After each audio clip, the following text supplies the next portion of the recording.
Fey Wine. How's it doing?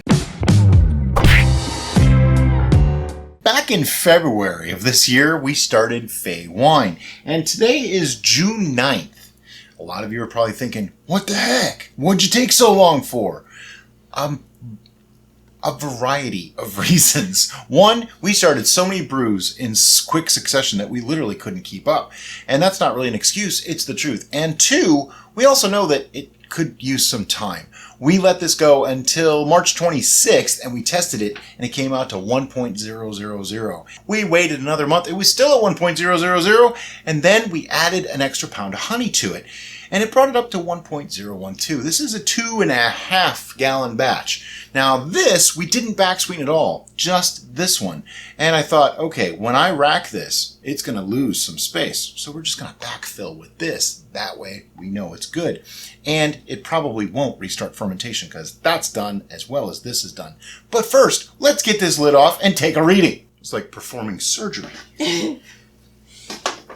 Okay, the first thing that hits me when I open that up, the fruit smell. This smells incredible. Sometimes you want to just let things sit. Anyway, now let's get a reading. By the way, these things were sanitized in... They're really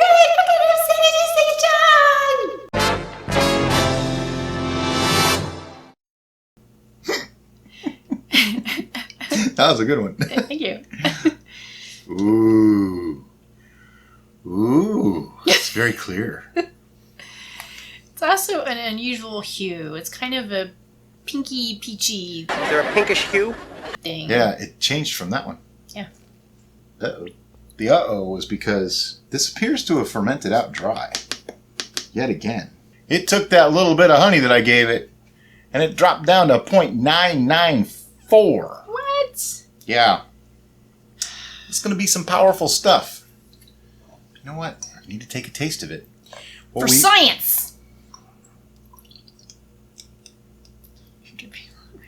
It's dripping everywhere. Okay, that, though, is a beautiful color. Very different from the non-back sweetened one. I wonder if that one fermented out a bit more, too. On the nose, though. Wow, it's honey and fruit. It's beautiful. Now this has apples, raspberries, strawberries, rose petals, apple juice, wildflower honey, and sugar. We should just put in a sink in there and call it a day. It smells a lot better than it tastes. Yeah. Yeah. Which is disappointing. I wanted this to taste a lot better. It has a very unusual... It's the apples. Sour tartness, and I think it's the apples because they're notorious for doing Well, it's that. apple juice and apples. And I don't think it's reached the malolactic fermentation, No. which was going to smooth that all out. So, here's what we're going to do with this. We're going to rack it into another bucket. We're going to backfill with this stuff as much as we need to. We're going to let this sit for probably 6 months. Why am I doing that? Well, I think this is one of those brews that's going to improve in time. And I also know if I sweeten it now, it might still not improve. And I could have just wasted all that sweetener and all that kind of thing, because this would make a great cooking wine, actually. This would be great for cooking with our If it tasted the way it smelled, this would be a winner. I would right just now. chug this entire bucket right now. She might try. This has a pretty high ABV, I'm guessing. I'll figure that out at some point. But, yeah, a little disappointed trying to figure out what to do with this because it's been sitting for quite some time. So I would have thought the age would have helped it by now. I don't think it's quite done yet. Yeah. I think it needs more work. And that's okay. 6 months, we'll re-examine it and see what to do with it. We were going to make this a partial video and show you, okay, here's the second half. But because we're going to wait 6 months, I think you'll see this as its own video. Yeah. And then the rest of this will be another full video. We are trying to expedite our videos and condense them just a little bit into 2, maybe 3 parts max, just to keep things going. Because, series 7 of 9 is just kind of an insane amount of pieces for one brew. This one, though, this needs it. This needs a little bit more time, and I don't want to keep people hanging too long. So, all right, let's get to it. We're going to rack this into a new bucket, get it off that lease, and let it age. Okay, so To rack, we are using Wibble, the white bucket of levitation. Hello. That's him there. But we're also using, like, his cousins, apparently, for other things. It's a family reunion. He has his eyes closed. We won't tell him. He's looking the other way. That's my story, and I'm sticking to it. All right, so we're going to rack this. And I'm racking it straight into another bucket.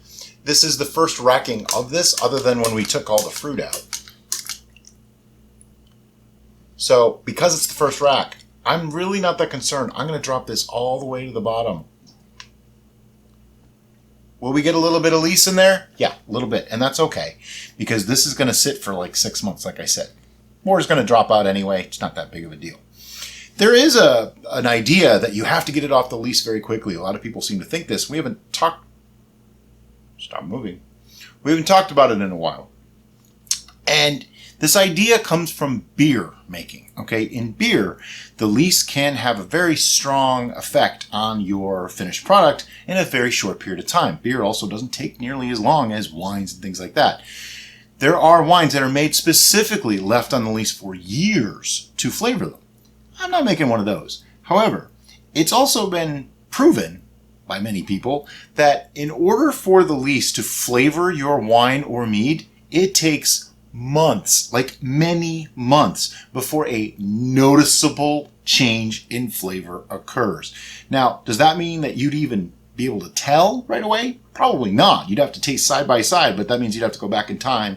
And, well, I don't have a TARDIS, do you? So, you probably won't notice a difference. Therefore, there's no reason to rush. I mean, a week is nothing. Months? Don't even worry about it. I've seen people that freak out, and in 4 days they're racking meads and racking wines because they had to get it off that lease. They have to get that sediment out. That sediment is your active colony and some of the particulates that have fallen out.